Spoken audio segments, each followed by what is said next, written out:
আমার নাম সাদিয়া। এই গল্পটা আমার নিজের সাথে ঘটে যাওয়া। ছোটবেলা থেকেই আমি অনেক থ্যাতলা ছিলাম। আমি ক্লাস 8-এ পড়ি এবং আমরা থাকতাম রাজশাহীতে। আর আমার দাদির বাসা ছিল গ্রামে। গ্রামের নামটা একটা কারণে বললাম না।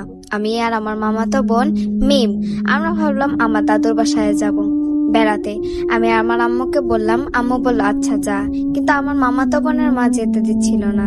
কিন্তু আমি মামিকে বলে মামিকে রাজি করালাম এবং আমরা গ্রামের উদ্দেশ্যে রওনা হলাম। গ্রামে পৌঁছাতে পৌঁছাতে আমাদের প্রায় রাত 1টার মতো বেজে গিয়েছিল। আমার মামাতো বোন অনেক ভীতু ছিল।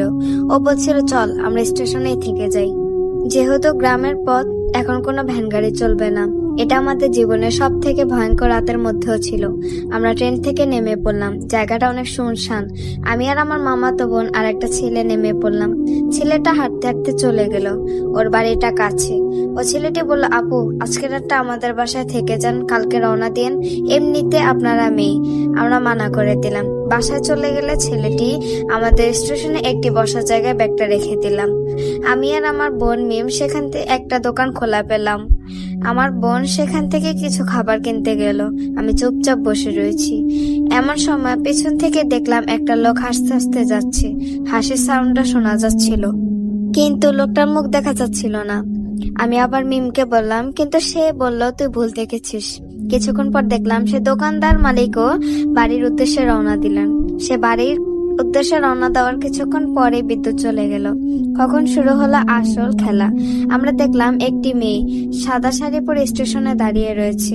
আমরা তখনও বুঝতে পারিনি। সে আমাদের কাছে এসে বলল, আপনারা কোথায় যাবেন? আমরা বললাম একটু ওই দিকে ঢুকবো, পাড়ার ভেতরে। তখন সে বলল, তোমরা কখনো দেখেছো ট্রেনে কাটা যাওয়ার লাশ? আমরা একটু ভয় পেয়ে গেলাম। তখন সে বলল আমি এটা বলে সে চুপ হয়ে গেল।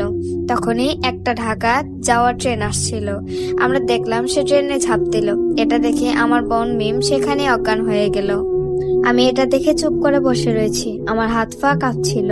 তখনই একটি মুরব্বী লোক আমাদের কাছে আসলো। সে বলল, তোমরা হয়তো এখনই একটা মেয়েকে দেখলে, সে প্রায় 3 বছর আগে এভাবে আত্মহত্যা করেছিল। তারপর রাতের বেলা এখানে কেউ আসে না। তখন আমি বললাম, ঘটনাটা কি? সে বলল, এই মেয়েটার নাম ছিল সালমা। তার বিয়ে হওয়ার 3 বছর পর স্বামী দ্বিতীয় বিয়ে করেন। সালমা মেনে নেয়, কিন্তু তার স্বামী তাকে মারধর করত। ওর সাথে সহ্য করতে পারত না। ওর স্বামী ওর মেয়েকেও হত্যা করে।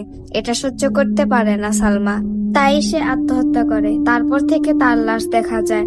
তাই রাতের বেলা এখানে কেউ আসে না। তারপর সে চলে গেল আমাদেরকে নিয়ে, আমাদের বাসা পর্যন্ত এগিয়ে দিল। এরপরের দিন আমার বোনকে কবিরাজ দেখানোর পরে সবকিছু ঠিকই রয়েছে।